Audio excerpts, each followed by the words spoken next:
අයිබෝවන් සියලු දෙනාටම සුබ දවසක්. ඉතින් අපි දැන් හැමෝම දන්නවා මේ වෙනකොට දින ගණනාවක් පුරාවට වන්දනීය පූජනීය අතිඋතුම් සෙංකඩගල පුරවරයේ සිරි දළදා වන්දනාව සිද්ධ වෙනවා.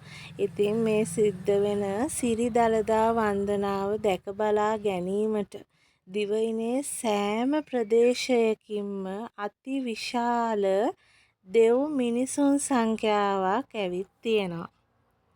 ඉතින් අපි හැමෝම දන්න දෙයක් තමයි මේ දෙව් මිනිසුන්ට ගොඩාක් පහසුකම් තියෙනවා. නමුත් ඇවිත් ඉන්න අති විශාල සංඛ්‍යාවක් දෙව් මිනිසුන්ට පහසුකම් සපයන්න නුවරට අමාරුයි. ඉතින් ඒ නිසා මේ වෙනකොට නුවර තත්ත්වය බොහොම බරපතල වෙලා තියෙනවා. අපේ සුන්දර මහනුවර නගරය කැලි කසල වලින් පිරීලා ඉතිරිලා ගිහිල්ලා තියෙනවා. අපි හැමෝම දන්න දෙයක් තමයි වෙනදට අපේ සුන්දර මහනුවර නගරයේ හැම වෙලාවකම වීදි පුරාවටම පිපිලා තිබුණා මල්. බෝගන්විලා මල් නේද? ඒ වුණාට මේ දවස්වල නම් බෝගන්විලා මල් පෝච්චි පේන මානෙකවත් මලක් දකින්න නැහැ. තියෙන්නේ ප්ලාස්ටික් පොලිතින් ගොඩක් විතරයි. ඉතින් මං නම් හිතන විදිහට අපිට බෑ මේ ඇවිත් ඉන්න මිනිස්සුන්ට දෙවි මිනිස්සුන්ට වැරැද්දක් කියන්න. මොකද හේතුව එයාලටත් කරන්න පුළුවන් උපරිම සීමාවක් තියෙනවා. දවසක් දෙකක් නම් එයාලට පුළුවන් වෙයි.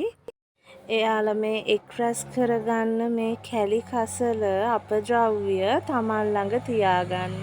ඒත් දවස් 2-3කට පස්සේ ඒවා එයාලා ළඟ තියාගන්න බෑ. ඉතින් එහෙම අවස්ථාවලදී එයාලට උනත් සිද්ධ වෙනවා එයාලා ළඟ තියෙන මේ කැලි කසල අවිධිමත් විදිහට බැහැර කරන්න.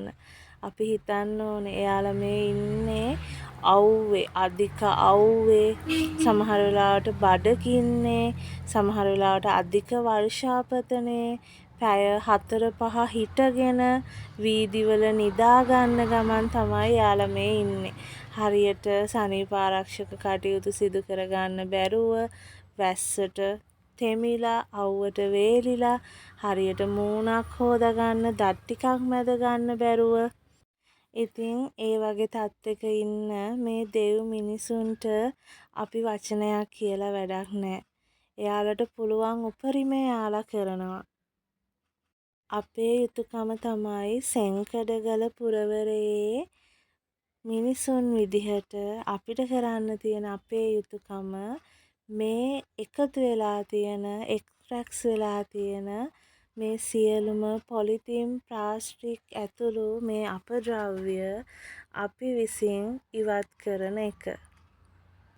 මනාව ආගන්තුක සත්කාරයකට ඈත අතීතයේ ඉඳලම හිමිකම් කියන සෙංකඩගල පුරවරයේ අපිට පුළුවනි අපේ මහනුවර නැවතත් සුන්දර නගරයක් බවට පත් කරන්න. ඉතින් අපි පුළුවන් විදිහට එකතු වෙමු. අපි පුළුවන් විදිහට එකතු වෙලා මේ පොලිතින් ප්ලාස්ටික් ඇතුළු අපද්‍රව්‍ය අපි පිරිසිදු කරමු. හැමෝටම දළදා සමිඳු පිහිටායි.